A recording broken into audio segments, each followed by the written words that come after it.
A news conference earlier today, the Prime Minister of the island nation of Tuvalu issued an urgent call to ensure that global temperatures do not rise by 1.5 degrees Celsius. Prime Minister Yeremia also highlighted the immense pressure that small island states are coming under to accept a weak deal.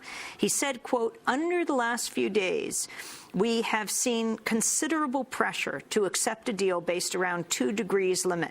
We have not yielded to this pressure because our future is not negotiable." He highlighted pressure from Australia in particular.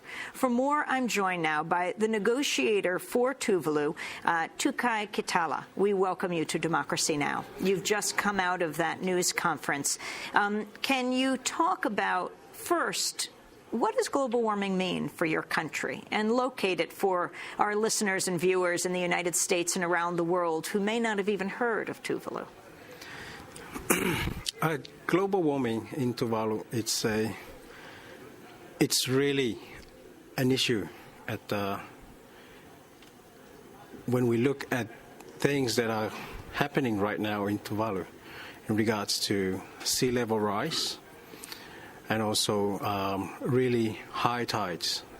We experience high tides during the months of February and March. We have been living with a lot of doubts that the future looks really, really doubtful, the future of Tuvalu. And the Prime Minister actually really stressed out that we are not here in Copenhagen to strike a deal that will jeopardize our survival. But it seems that whatever that has been happening around the corridors or behind the scenes has created a lot of unease that now we question our survival. Will Copenhagen come up with a real deal? Will Copenhagen provide assurance that Tuvalu will have a good future? We might be talking about we might be looking at things at the moment, that happening at the moment. The big question is always put forward by Tuvaluans is what is going to happen in the future. We're worried about our next generation or our future generations. The issue here is that whether our kids will ever enjoy the beautiful sands and the millions of corals that we have. How large is the population of Tuvalu? Tuvalu, it's just over 10,000 people in total. And our land is so narrow, this land, strips of land that runs long as up to 5 to 6 kilometers long. And it gets to about 1 kilometer wide. That's the widest point of the island. But it gets really narrow at some point. That go up to only 5 meters.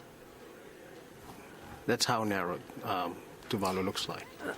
Secretary of State Hillary Clinton just arrived here and held a news conference, is saying that, though being somewhat vague about it, countries are getting in the way of a deal, that the U.S. is laying something on the table, $100 billion to begin in 2020 from the U.S. and other countries. When asked by a Japanese journalist how much would the U.S. commit, she wasn't clear, but only if a deal is arrived at by tomorrow. Otherwise, it's off the table. Finally, your message to the U.S. government on what you want to see happen here. Well, our message was clear, which was relayed by our Prime Minister. We want a 1.5 degrees, not more than 1.5. That's 2.7 degrees Fahrenheit for people in the United States. Okay. Now, the deal that the U.S. would like to see, I think what they really want to see is like they would like countries like Tuvalu, small island states and least developed countries, to strike a deal on a 2-degree, which we don't want. What would it mean? It means a lot to us in Tuvalu. Even at the 1.5, it is really critical for us. If we go beyond 1.5, it's just a matter of life and death for us. And putting money on the table will not solve anything, will not guarantee our survival. That's not a question.